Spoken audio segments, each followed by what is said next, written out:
And we have first reactions coming in from Meghalaya Chief Minister and NPP National President Conrad Sangma, who had a telephonic conversation with Northeast Live Editor-in-Chief of Wasbir Hussain a short while back. Let's listen in.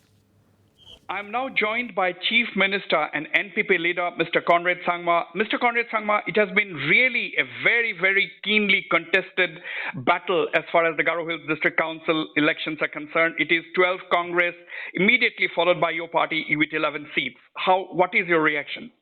Yeah, I think first of all, we need to respect the mandate, given by the people.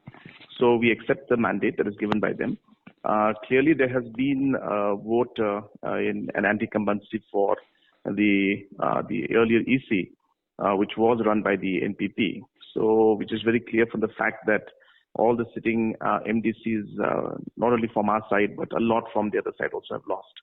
So there was quite a strong anti-incumbency against the old executive committee in general. So that is what it seems like. But of course, we have to, as I said, need to, as a party also, we need to look into our own performance and see where things have gone wrong, maybe from our side as a party also, because there are different shades when it comes to the political scenario and different factors. So we need to understand all those factors and see how it went forward. But clearly there was a voice and mandate against the anti-incumbency, against the old flock that was there. And it is clearly visible from the fact that majority have lost, whether from the ruling or from the opposition. So that is what the situation is. But of course, we accept it.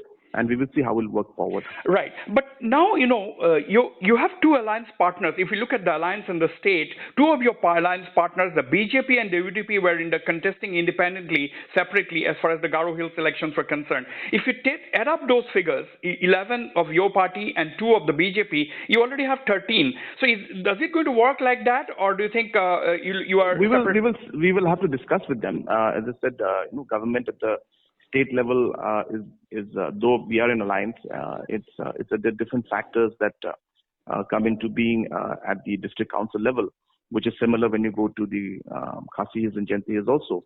So keeping all those factors in mind, we'll really have to see and work with our partners and figure out if we can find out a common platform with all of them. There are some independents also who have given us indications that they want to support. So we will see as the numbers come in and as we reach out to others, we will see that how the discussion goes. But as NPP, you have been repeatedly saying that you believe in fair play. Will you allow the constitutional process to go ahead? Because normally in any election, the party with the largest number of seats are called first to form the administration. That will be on depending on the governor. So the governor will take a call on that. So it really depends on how he looks at it. And whatever the governor decides, we will respect that. Are you hopeful of being able to, work a common ground and form the council administration? Definitely be hopeful.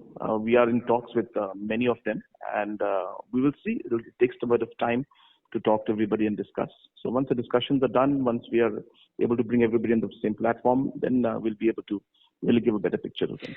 You have made a very important statement during your campaign. You had said during the campaign to the Garo Hills Council that this election is very critical for us, and you are saying that this will be a test of the performance of the MDA government in the state.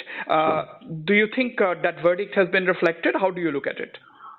It's a mix of many things, definitely, because number one, as I said, it has been the council's overall performance. So the council anti-incumbency was very strong. 32 months of not giving salary does, impact the overall, picture that is there in the public. So that has really affected us a lot. We strongly feel that we have been able to build up as a party and as a government and show what we have done, and that has helped us to repair the damage to a large extent. But I guess that was not enough for us to be able to cross the halfway mark. But whatever the mandate is, we accept it. And as I said, most importantly, we will work forward to improve things, whether it's at the state government level or the district council level or at the party. Mr. Chief Minister, you have been repeatedly saying in the last 5 minutes that there was a strong anti-incumbency against the earlier council. But despite that, we have seen that the NPP has performed rather well because, in the last election, you had won 10 seats in the Garo Council, and today you already have 11 seats. Despite the anti-incumbency which you were talking about. Yeah, that's what exactly I'm trying to say, that there was a huge anti-incumbency. When you have almost 32 months of non-payment of salary due to many, many reasons. I don't want to go into those. Then obviously it reflects a lot on the electorate. So in spite of that, as I said, we were able to bring up things which does reflect that the government has done a bit of damage control in terms of its performance from the state government point of view. So it was a tough election from day one. We have always, and that's the reason we worked very hard. We're not fully satisfied with the outcome. We expected that we'll cross the halfway mark just a bit. But that hasn't happened. But that's fine. As I said, it's part of democratic process. It's part of election. What is most important is now how we take it forward. So we'll now work at it, and we'll try to get all the like-minded parties together and individuals together to form up an EC. Finally, can you assure the people of Garo Hills that if you are able to form the administration in the Garo Council, you are going to address exactly those issues which are raised by your alliance partners and the opposition alike? Yes, obviously we have been trying to address those issues for a very long time. As you are aware that autonomous district councils are autonomous in nature. And so therefore, they have their independence, they have their financial independence. So it's not always possible for the state government to intervene in everything, but we guide them. We ensure that we always are there to support them and help them. But it cannot be something where the government of state government will keep funding, at an unending level. So those kind of things are very, very big and challenging. And we went ahead to the people during the election and told them that, well, the changes need to be made. It has to be a party that has got the power at the state level to be able to do that. And that's the pitch that we had put to the people. But as I said, the past records and the difficulties that the council has had in the last few months and years has really, been a big factor in this overall result that came out of the election. Right.